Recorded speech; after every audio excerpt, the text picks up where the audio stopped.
Hello and welcome to This Week in Global Development. I'm Adva Saldinger, and this week we are going to be discussing some of the top issues in development, including the Africa Climate Summit, some of the latest developments in the legal challenges that are facing U.S. foreign assistance spending, and a number of other things that have popped up. So joining me today are Ina Mercy, who is a global development reporter here at Devex, and our managing editor, Anna Gavel. Ina and Anna, thanks so much for being with me today. Of course. I want to first turn to you, Ina. You are currently in Addis Ababa in Ethiopia, just having wrapped up the final day of the Africa Climate Summit. And so we're sort of tapping your brain just as you're trying to process everything and all the conversations you've had over the last 3 days. But I wanted to get a sense of your takeaways and also just to give our listeners a sense of what's the sort of significance or purpose behind the summit itself. Yes. So I'm coming at you from Addis, and this is the second ever African Climate Summit. There was one 2 years ago in 2023 in Nairobi. And so this is really a pretty new initiative, a new type of convening. And they're bringing together all players from around the continent and really trying to encourage African countries to have a common position on a lot of climate issues. So part of this is just let's get all on the same page on a number of issues before COP. And, so we're talking about things like carbon markets. We're talking about things like taxes. So just trying to make sure that everyone is on the same page before COP. Another big component of this has been, of course, the climate finance question. And so last year at COP29, we had the NCQG, which is an acronym that I think haunted me for weeks after COP. And it's it's basically how much money developing countries will get towards climate finance. And so we agreed last year, the world agreed to $300 billion, which was, kind of considered a paltry sum by the developing countries, but richer countries as kind of all they were willing to fork over. And so the year between COP29 and COP30 has been this kind of Baku to Belém roadmap, which is because in addition to the 300 billion, the agreement was that we could also try and work to get to $1.3 trillion, which is really closer to how much money we need. That's not really going to be in terms of like concessional financing. That's going to be a lot of, we don't know what that 1.3 is. It's just kind of an aspirational lofty goal. Let's try and get to 1.3 somehow. So a lot of the conversations this week, as the past couple of days, have been how do we get to the $1.3 trillion that we really need?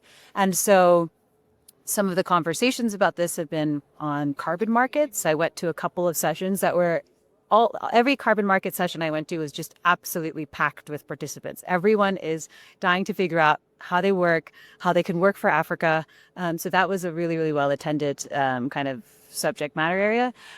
So that's one area. But one thing that keeps coming up is that, because the 1.3 trillion, we don't know what the quality of finance is. We don't know what the mix is going to be. So one thing that I've heard repeated over and over again is that people are really don't want to make climate finance turn into climate debt. So that's been a big topic of conversation. It seems like at every, kind of at every panel, at every event, people are talking about the debt burden and, how much Africa is having to pay to service its debts, and often at amounts that far exceed what it would need to spend to adapt to climate change in some ways.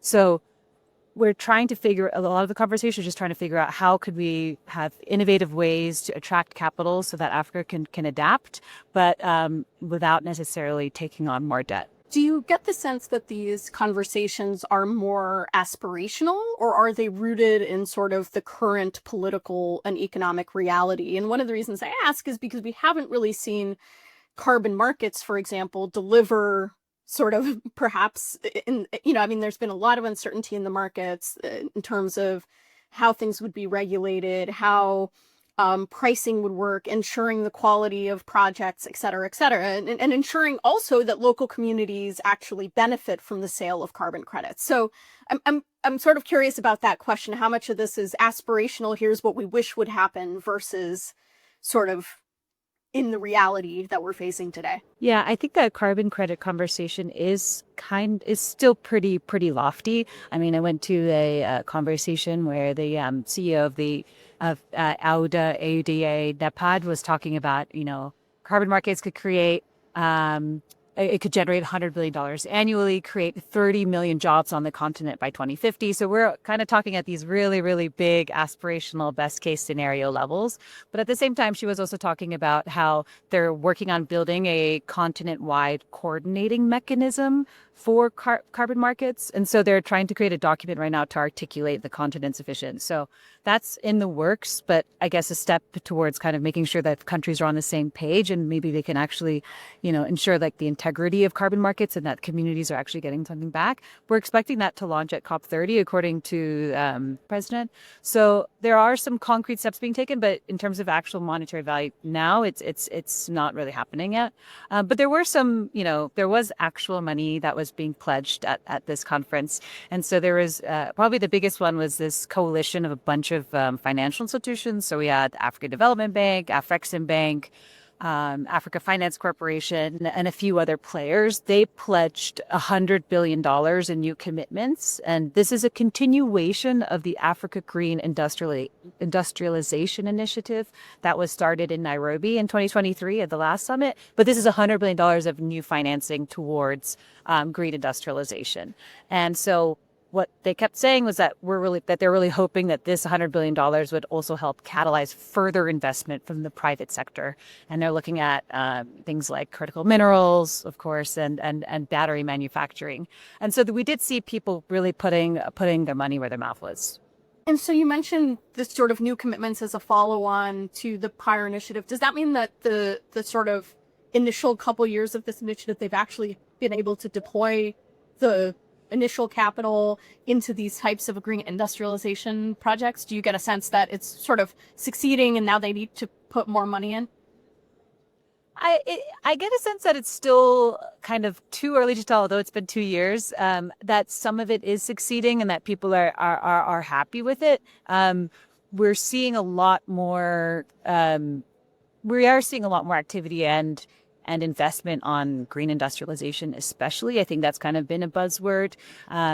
So I think I would hesitate to say that it's been a total success from Nairobi from 2023, but it seems like it's going in the right direction. I was just going to really quickly say, I think what's just overall impressive is this effort from between 2023 to 2025 to speak as a unified bloc. I mean, I think we often forget Africa is 1.5 billion people. So that's a really powerful voice. And to get all these countries to speak as one voice, I often compare it, and I think you can relate, Adva, since you're also here in the U.S., is we have 50 U.S. states. Try getting them to agree on anything.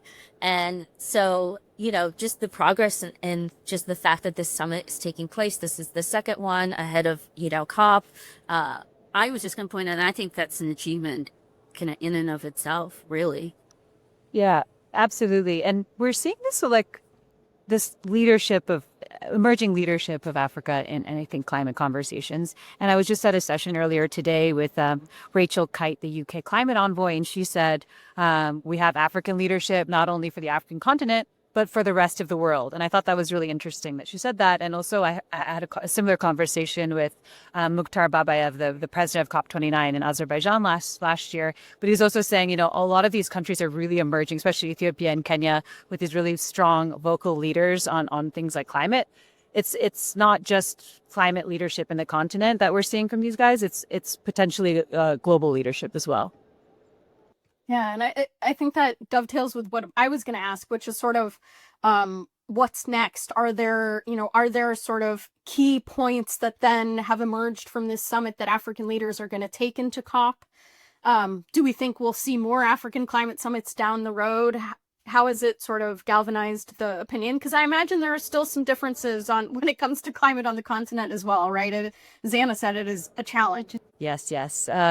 Yeah, there's absolutely still a challenge. I mean, we have such diverse countries, right? We have countries like Nigeria, which is a huge oil producer and mostly, very dependent on fossil fuels. And we have countries like, Ethiopia and Kenya, which are almost all renewable on their grid. It's like over 90% for both of them. So it's a huge difference of starting points. But yeah, in terms of what's coming next, we're expecting the finalization of kind of an Addis Ababa declaration that will outline some of the key points and the the key points and the similar points that the continent will take going into Baleine.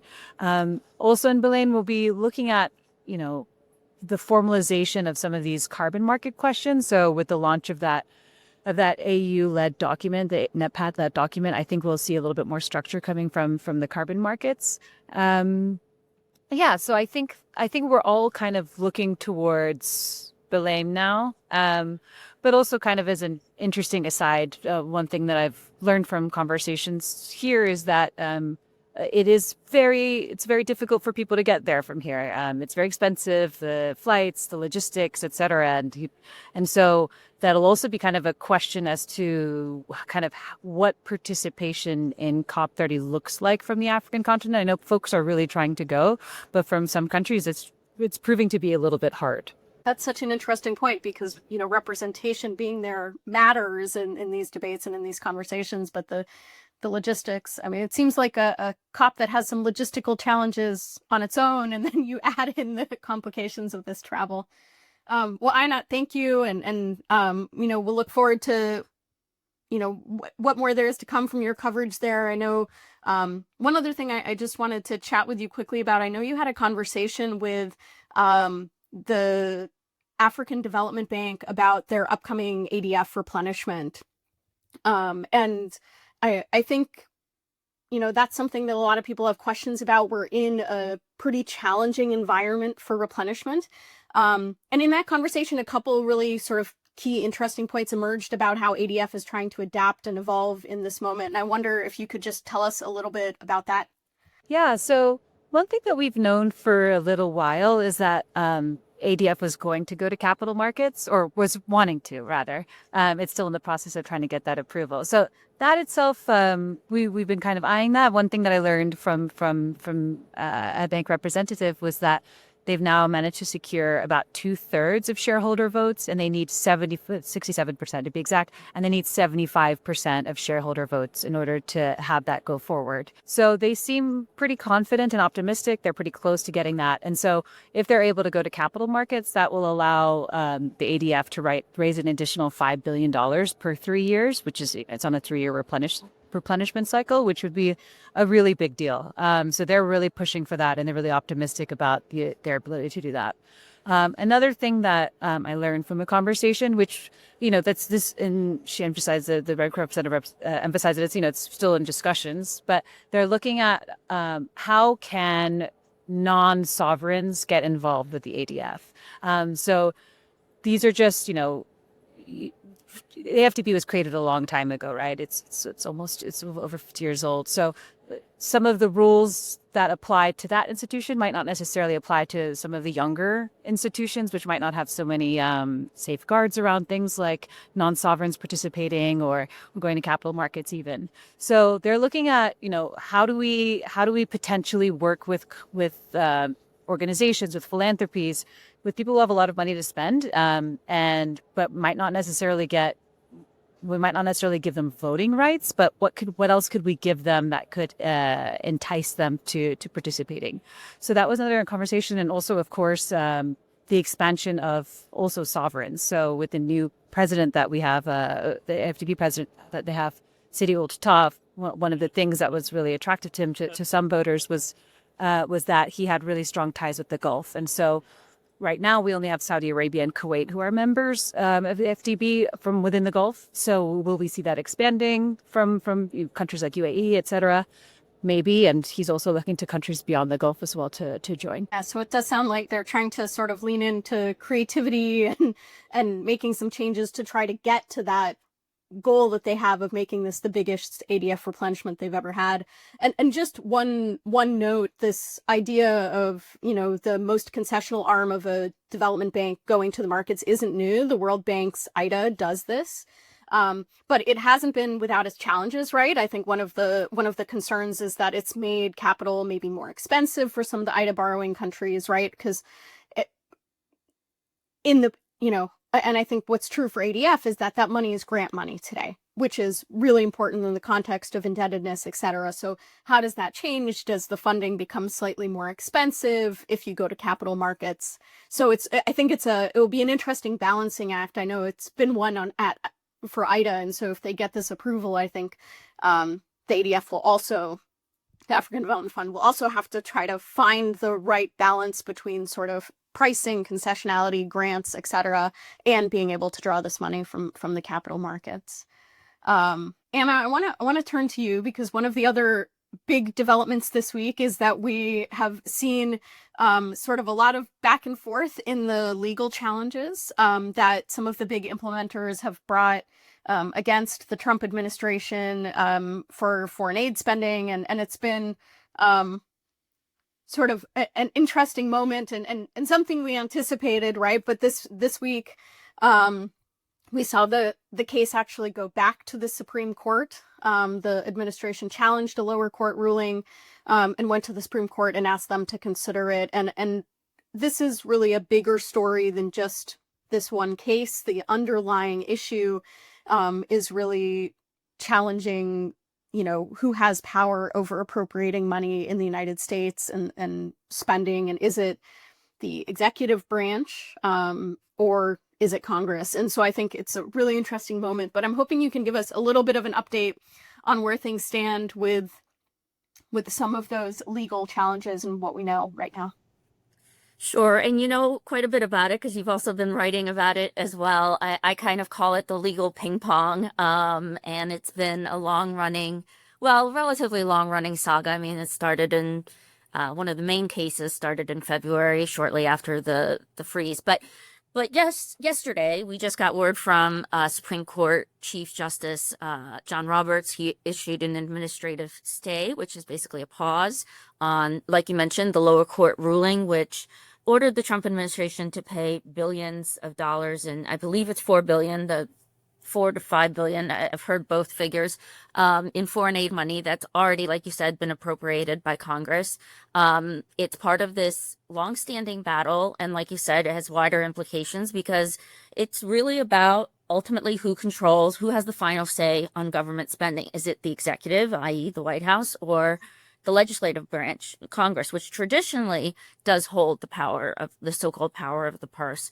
But President Trump has turned to budgetary maneuvers, I'll call them, to rescind money, to claw back money that he disagrees with. We saw this, and I know you had a great budget explainer, but real briefly, there was a rescission package over the summer, and that Congress approved. So the Trump administration was able to claw back about $8 billion in foreign assistance. More recently, there's something called a pocket rescission, which is a little more legally controversial.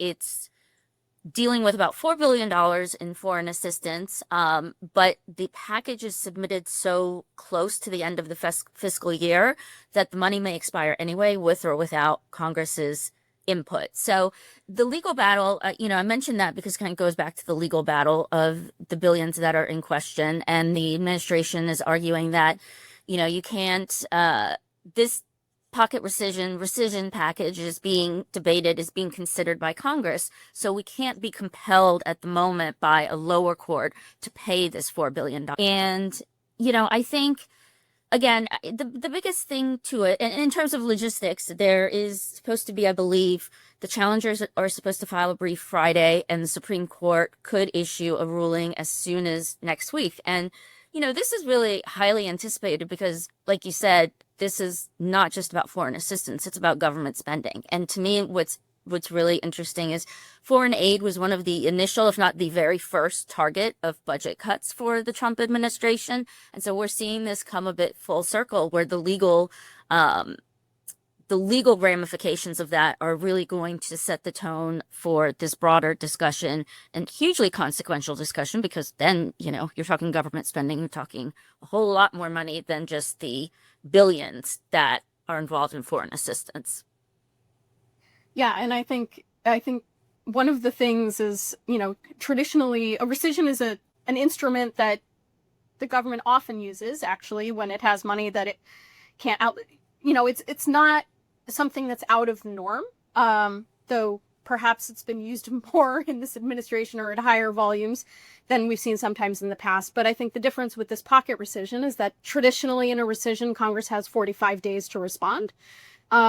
And this is sort of crunch time for Congress on a number of issues before the end of the fiscal year. So Congress could decide to act. That would actually kind of moot the current specific legal challenges that are at stake in this point if Congress decided to approve this rescission. But when there is a rescission document, the request sent up to the Hill, that money is frozen, right? So I think that's sort of the part of the argument that's at stake. I think the plaintiffs have argued, you know, if like this money is just going to expire, like if the court doesn't compel the administration to act, and you know, I mean, maybe that's the intention of the administration is to let this funding expire. And so I think there's a lot of interplay there, and I think there is a lot of questions then about spending, right? And what sort of spending we'll see down the line, if we'll see additional rescissions, et cetera. But it's definitely something that we'll be watching closely next week to see what the Supreme Court says. And one of the things I'll add is that I think it's also quite possible that the court will only rule on this narrow issue at first. I expect that it may end up there for the sort of some bigger questions and challenges around sort of government spending and impoundment. But for now, what they might be deciding next week is actually just if they should stay the lower court order. And so we probably won't get all the answers we're sort of looking for on the bigger picture right away, but we will probably get some more answers pretty quickly given the sort of time pressure with the end of the fiscal year approaching really quickly. I know we're coming sort of short on time here, but there's another story that we have out this week that talks about an issue that I think doesn't often get too many headlines, which is sort of water and sanitation. And I think, you know, our colleague Jessie wrote this piece, and she really goes into how critical WASH in the water space is to underpin so many other things, right? About health, about education, etc. But there have been these sort of long ongoing debates and challenges around funding, and some of that comes down to, you know, if water is a human right, should people have to pay for it? And there's these sort of ongoing debates in the space. And I'm wondering if you can tell us a little bit about that piece and some of the sort of key debates or challenges that are facing the sector today. Yeah, it's a great piece, and I think it highlights something, like you said, WASH, water, sanitation, and hygiene, which has been chronically underfunded, as Jessie points out. That problem is now compounded because it's underfunded even more because of, just like everyone else, the aid cuts. And like you said, I think water first of all is life. So, you know, it's very basic, and I think we sometimes forget about the domino effect of sanitation and hygiene. You know, when menstrual products aren't available to girls, they often don't go to school. They don't go to school, they don't get an education. That affects gender equality, that affects the economic development of a country. So, you know, this is really such part of like a larger chain reaction. So it is a little surprising that it doesn't get the attention that its advocates say that it deserves. And part of it is what you touched on, this kind of fundamental dilemma of, is water a human right, a free human right, or an economic commodity, or some combination of both? And this has kind of, you know, been a debate that the community has waged. I thought there was one expert who talked in Jessie's story about, you know, water is a human right, just like food is, but you still expect to pay something for food.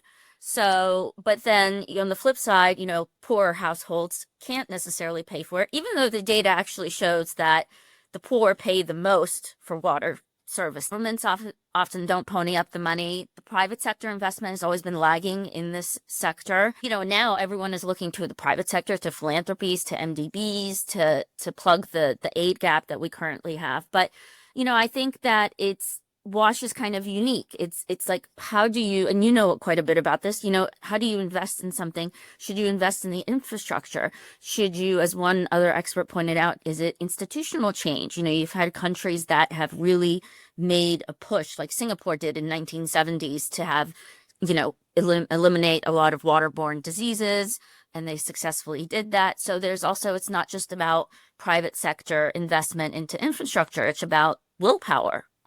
It's a lot of complex dynamics to play. And so I think that's what really makes it interesting, because there's no easy solutions to anything, but WASH is really this whole world unto itself almost. Yeah, and I think the challenge with bringing the private sector in is that you have to have clear markets and opportunities for making money, right? And I think that one that relies on having effective systems and off takers that can pay for it, right?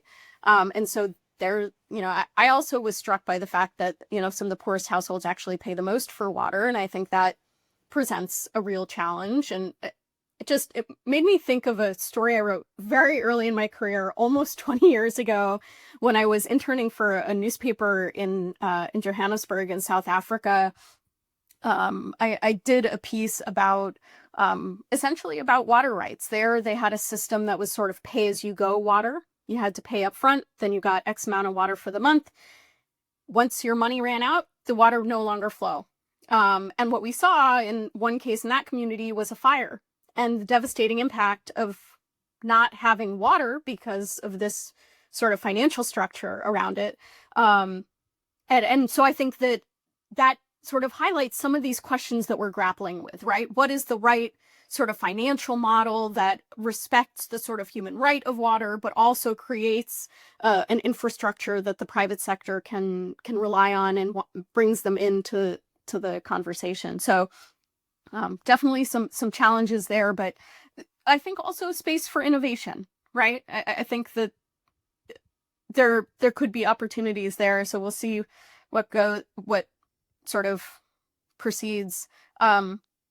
Speaking of innovation, I'm just going to go back to INOT really quickly, because you had this story that I thought was interesting about a new sort of innovative satellite technology system that helps identify optimal grazing ground for cattle to reduce methane, which I thought was sort of interesting and not something I had thought about. But I'm wondering if you can tell us just really quickly a little bit about that sort of time to graze project. Yeah, sure. Yeah, I didn't quite realize this either, even though I have reported on methane several times before. But basically, it's this group. I mean, Global Methane Hub is this big consortium that is really focused on cutting methane emissions, and that's because although there's like methane it has a shorter lifespan in the atmosphere, it's much more potent than carbon dioxide. And so basically, if you can reduce methane emissions, you can people always talk about putting a handbrake on total emissions, because it's just that much more potent than CO2. So people have been scrambling, looking at lots of ways to solve this methane question. And the biggest emitter of methane is the agriculture sector. And within that, a lot of it is livestock. And, it's cows burping, essentially. And so we're all trying to figure out how to make cows burp less. It's amazing how many brilliant minds are constantly thinking about this hilarious question. So one way to do this is, so basically cows in countries and regions where we don't necessarily have access to optimal animal feed, it's not efficient, right? So they have to maybe eat more to get the same level of nutrients if they're just eating kind of grass at any which point of its growth cycle. Whereas if you're eating like very tailored, thought about food, it's just optimized, right? So people are trying to figure out, okay, so how do we make it more efficient the way animals are feeding? And so one of these questions, one of the answers to this is actually the level of growth that, like the height, the age of grass makes a huge impact on how nutritious it is. If you eat really young grass, it's actually, it does have a lot of nutritious value, but you have to eat a ton of it in order to actually get enough for it to be nutritious. If you eat when it's too old, it kind of starts to lose its nutritious value. And so there's this question like, how do we get cows to eat it when it's just, it's very Goldilocks, like just the right length of grass. And so some researchers realized that you could really use technology and satellite imagery to start tracking this. I mean, satellite images are incredible now. The ones that they're using are like 10 by 10 square meters. So you can have a really detailed view of how long that grass is and help inform herders or, people who hold livestock in more developed countries as well to figure out like go this direction this day because the grass is long, and then make sure you switch to this direction the next day because the grass is long over there. And so they're just it's at a pretty early stage right now. It's just launched in 8 countries, including a couple in East Africa and some in more developed countries with huge livestock sectors like Uruguay. So I think it just kind of highlights the level of exciting innovation in this space, and it has a huge potential to really tackle emissions. Well, I look forward to sort of hearing more about that and more of your reporting on cow burps. Everyone, so curious about cow burps. All right. Well, Anna, thanks so much for joining me today. This has been This Week in Global Development. Thanks. Thanks.